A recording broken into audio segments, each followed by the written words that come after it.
Right, well, today we've got the truly international feel. We're at the big pit in Blaenavon. We're here with Mick and Jill. We've come to look at something specific, but also just have a good look round, and we'll try and show you some of the mining exhibits.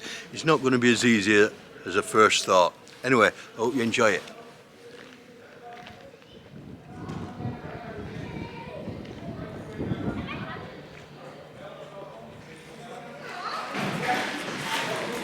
Right, features and memories, Block 5, doesn't it? Ah, just a few.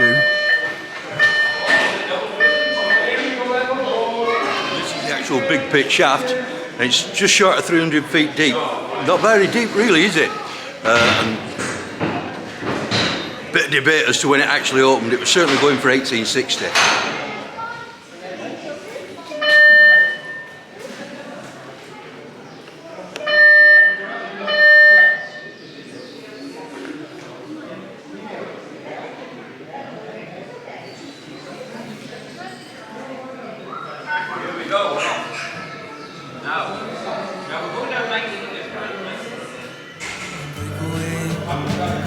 Forget our fear of what comes after.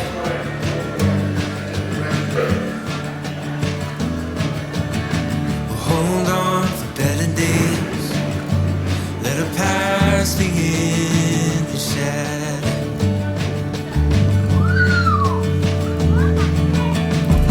Days like these, we can see the way that I tell.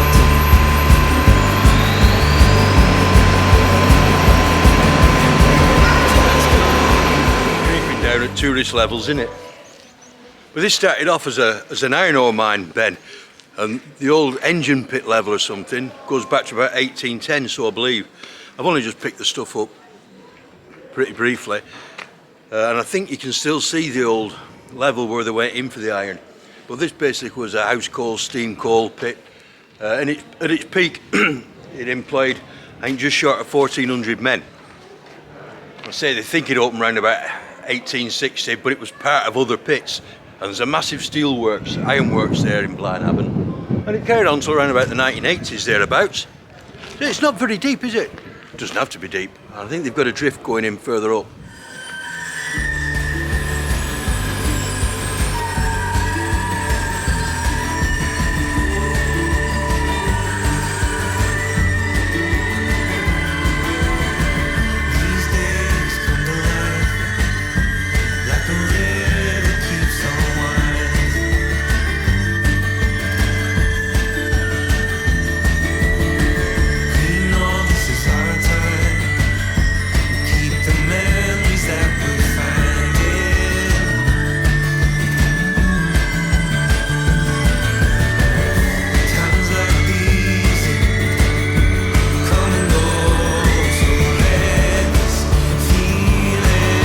See that there is a flat winding rope, and it was thought perhaps one of the last flat winder ropes was used at Hapton Valley. Can't prove it, but that's what a flat winding rope would look like.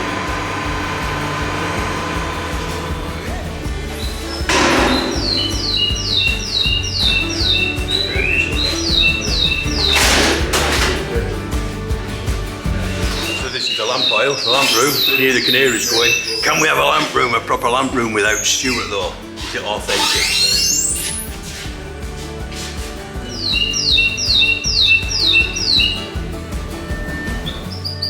That's for girlfriend. Come and go so endless. Don't even know what Mac that is, do you? No, it's an art waller. Something like, yeah. Oh, that is old, isn't it, that? Yeah. What they did with this one, they cut the bottom of the coal out. So when they cut the coal, they dropped that bit, that thickness. So obviously the picture. It's a timber set. The thing that's interesting and all, making it the different shape of tubs to what we've got. Yeah. The drams. They're like quarry tubs, aren't they? Yeah. I think even a lot of the private mines had things like this. It'd be frightening, 18-inch of coal and 4 of them to fill a day. Well, choose the air inlet again, Mick. Is it compressed air? It's here. Here, air in, air supply. There, control valve, in and out. Isolator, pressure gauge. Don't know what these are. Gauges for something. Probably the speed control. Aye, yeah. And got 2 handles on there, so I presume that swiveled the jib.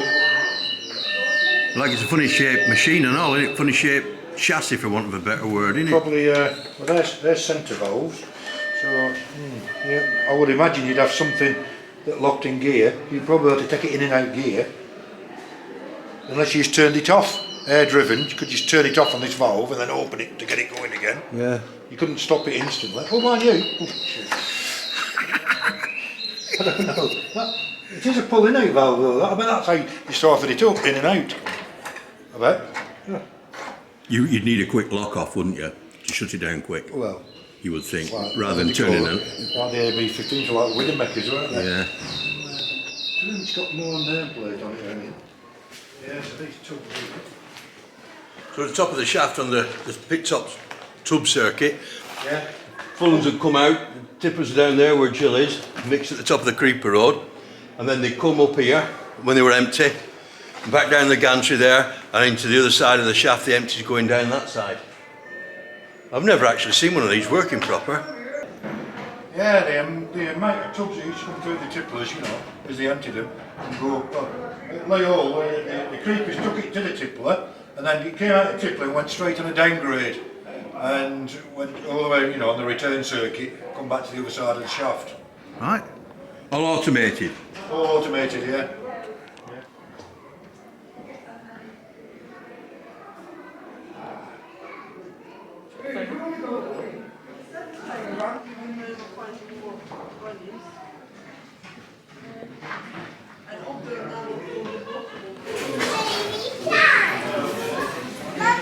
And at one time they would have weighed him, wouldn't they? Had a bit like this yonks ago.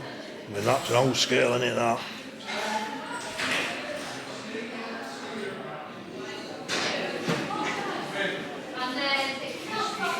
This does? Yeah. Got a nameplate on it CPT, there. or were them, Mick? I don't know. I don't know, but I remember working on compressors looking just like this. Are those the chops, those? Yeah. Oh, there, yeah. Low seam chops, aren't they? Yeah. The open rusting away. Yeah, I know, it's just... Yeah, you were really upset about it, weren't you, Mick? Well, their legs, They're just... they got no holes in that end, so they're like the left leg. Oh, right leg. Their legs. Are you sure the left legs? Take them out, you've set a load of left-hand legs in.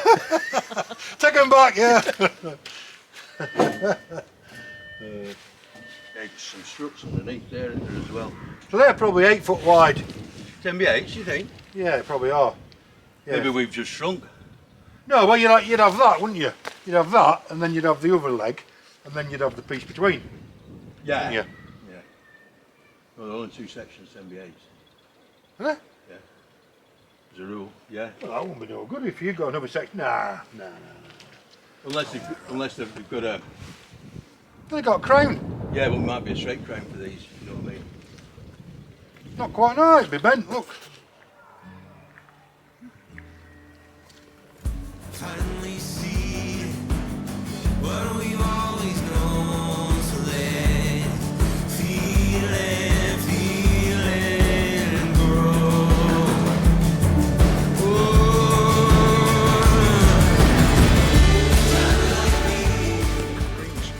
Because you got these bearings on here, you know, you'd have shafts coming out of there, and that's what was being driven, as well as the gearing. And I think that there Yeah. is just a miniature one of these. One of them, yeah. Looks like some sort of shaker to me, that. Like they got arms on there, and they shake the rack up and down. Because I'm looking at these bits here. They used to have these for emergency winders and things, didn't they? Yeah. Like I say, they call them the crab, I think. Normally have a ratchet mechanism on, so that, you know, it'll only go one way. Well, You know, one way at a time, so you can wind it one way, wind it the other. that guy, there was a guy killed at Hapton Valley when they were reopening the old pits and they were using a crab. Oh, the manager? No, Oh. another one, unwinding crab. Oh, right. And the manager was there. He said, "Don't get in the bucket." And he weren't listening, or he didn't hear him. And he got in the bucket, and they just changed gear and knocked it out of gear. So he got in the bucket, went straight to the bottom, and obviously it killed him. So I wonder if it was something like this that they were using, but it took a couple of men to operate. Well, it would have been, wouldn't it? Yeah, this is probably here. This probably had the ratchet on it, something here. Yeah. I don't know. They had something else on, didn't they? I know they very noisy, sort of clicky ratchet. Well, they do like a modern version, don't they now? Yeah. Well, in this one, it looks like you could actually unbrake it, doesn't it? Yeah, yeah. Yeah, So you could actually freewheel it yeah. as well. Not with me in it, you wouldn't. Get in, Clive. Oh, it's stuck now. Bloody hell. Shit. We'll move now. Methane boring rig, I don't know. Methane, yeah, you're probably right, yeah. Methane boring, it's a boring rig, isn't it? That's your boring head there. So it's even got the rock thing on, look. Tool. Well, they've used it for roof bolting in later days, maybe, yeah? Yeah, roof bolting, but mainly bolting in the edge for firing. Oh, right, how are you? Yeah, getting up a high. Yeah, well, the disadvantage with this is you've got this in the head, and then if you bore and fire it, then you've got to get some kitting to get rid of all the stuff, haven't you? Yeah.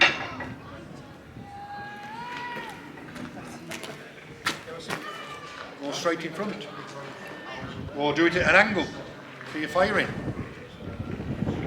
Yeah, multi-directional, in other words, then, eh? Yeah.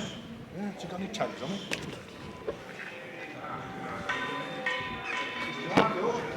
Oh, it's proper Amco, yeah. I've done this. I've got the serial number.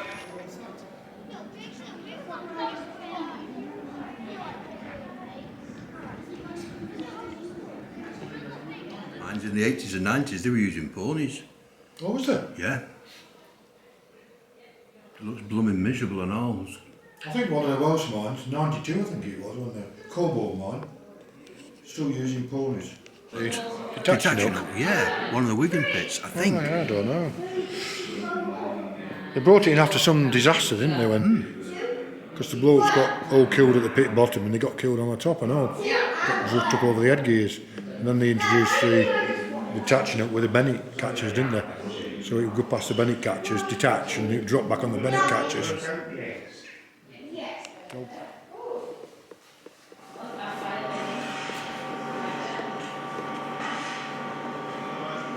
So as I said, the main reason that I wanted to go to the big pit was to see this water balance engine.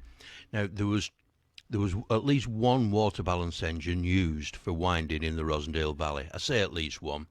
There was a bit of an inclination from somewhere else one might be up Rulimore, but I can't see how that worked. And I've only ever seen one reference and can't find it. So the one we know about is up Shiny Ford in Bacup at the Blue Ball Colliery. And it was certainly working when the first Ordnance Survey map was done, which between 1844 and 1848. And if we look on that map, we can see what looked to be indications that it was there then. There's the Blue Ball Colliery of Parrock's Lane, which leads up to Parrock's Farm. You see the shaft, which was 133 feet deep to the Lower Mountain Mine, but only 7'6" diameter. So we need to imagine that, because it's quite narrow for 2 cages to pass, but they must have done. And we can see there's 2 buildings there as well, but it's these, and I know Richard Matthews has had a good look at these as well. These 2 lodges, there's no sign of anything now at the site, because it's all been landscaped, and we'll investigate that very soon on a video on the Blue Ball Colliery.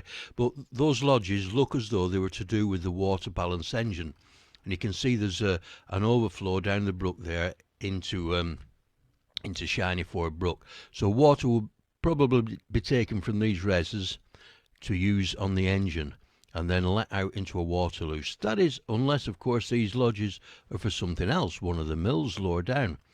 But I'm presuming, rightly or wrongly, they were used for the Blue Ball.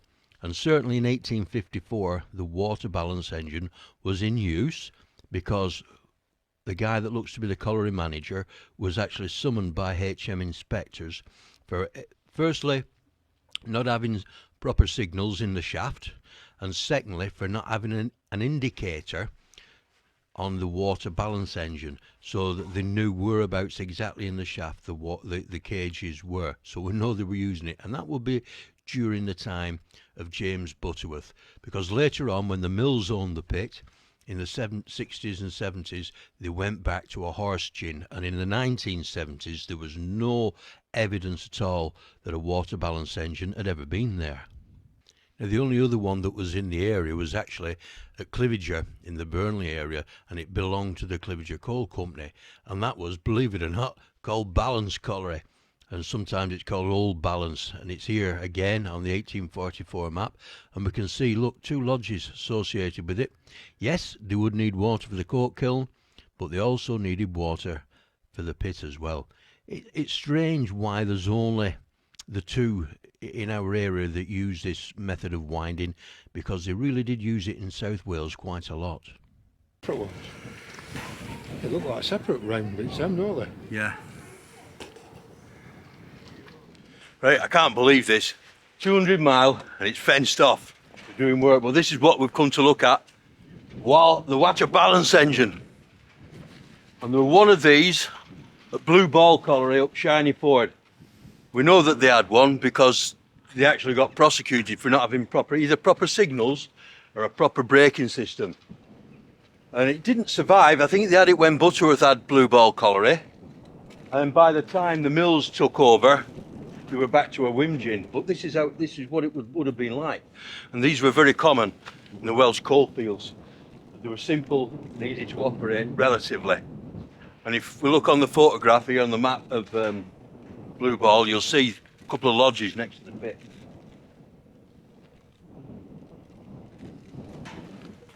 The rope sat on, or chain, or whatever they had on it. Yeah, that's it, Mick. You've got one rope, one rope, 2 cages. And it's just a case of the brake on the rope. Under the tubs there's a tank, should be a tank full of water under the bottom of the cage. Yeah. Fill it up, so yeah. You know, and then guide it down, take the brake off, and down it goes. Yeah. And then lets the water out below. But that hasn't even got a water tank on it, has it? No. I mean, that could be completely unrelated, that bit of thing. Yeah. Yeah, it's not showing proper how it works.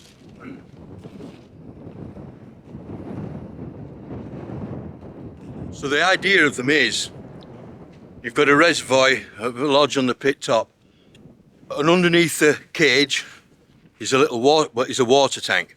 So you've got another cage on that. You've got 2 cages. You've got a full tub at the pit bottom in a cage with an empty water tank underneath.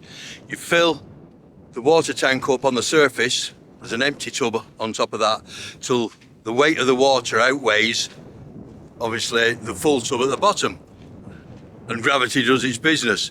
Then when the full tank gets to the bottom, it's emptied, so you need a water loose at the bottom, somewhere for the water to go, which there is at Blue Ball. And then the whole system is reversed, and that's how they used to wind the coal.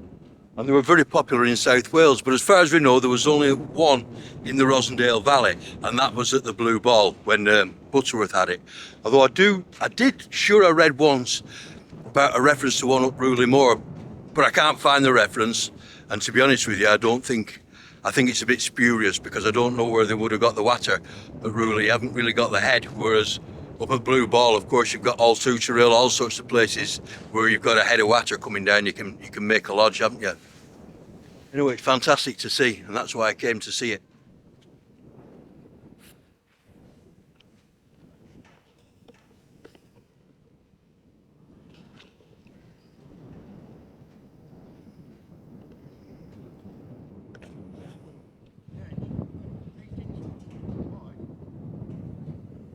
No doubt.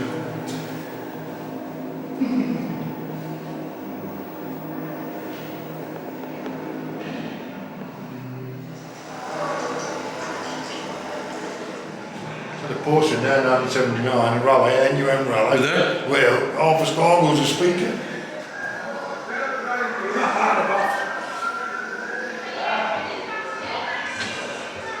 And this is the baths. Clean side, dirty side, showers. Now, one of the things that was one of the hardest things to get used to when you get started at the pit, especially the coal board pit, wasn't the work, It was being stripped naked in front of a load of blokes when you've got a nice Methodist upbringing, you know what I mean?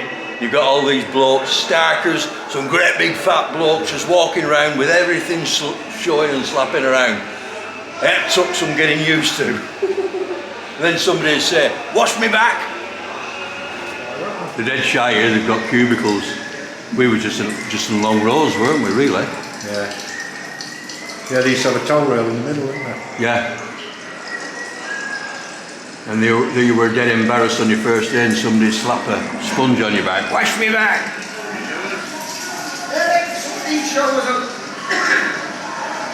And this would be your locker. Hey, I was 2, 3, 4 hours after. I was 2, 3, 4.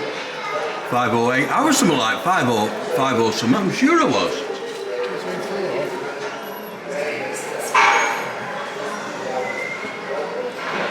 Top lockers and bottom lockers. You had one or the other.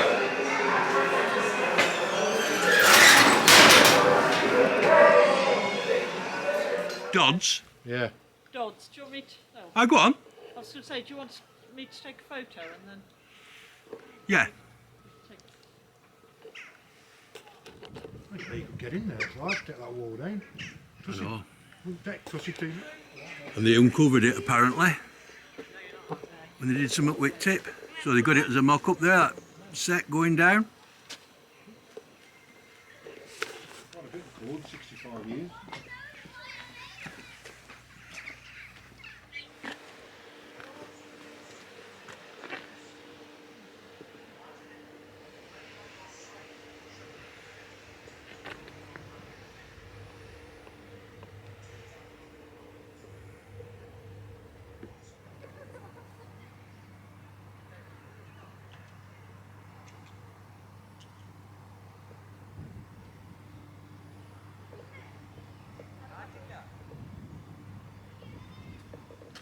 Well, we've had to kind of cut the video short on the mine a little bit because we did the underground tour, and thanks to Adrian took us down the pit, and a fantastic guide, and we really enjoyed it, but it's quite a long wait, and so we've missed a few more things on the top.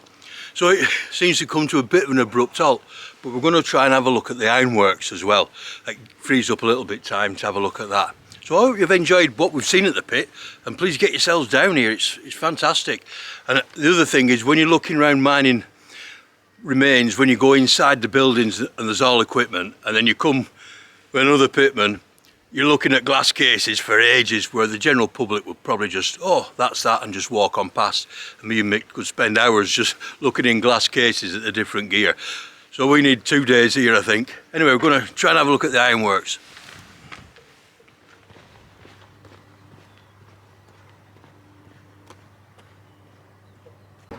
Controllers on the side of them, aren't there? Up at Big Pit. That's what we were looking at. Yeah, so that's what you reckon it was? Yeah. That's a steam valve, that is, and that regulates how much steam you're in, so how fast it goes.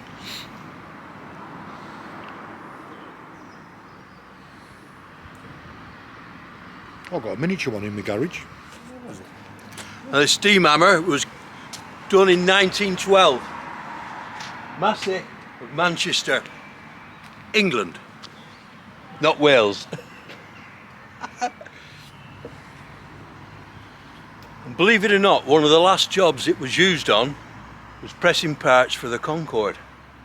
Now you wouldn't think something like that would be used for what we think is perhaps delicate, needed for an aircraft, would you? Amazing. Anyway, we're just across the road from the Blaenavon Ironworks, and as per usual with our luck it's shut.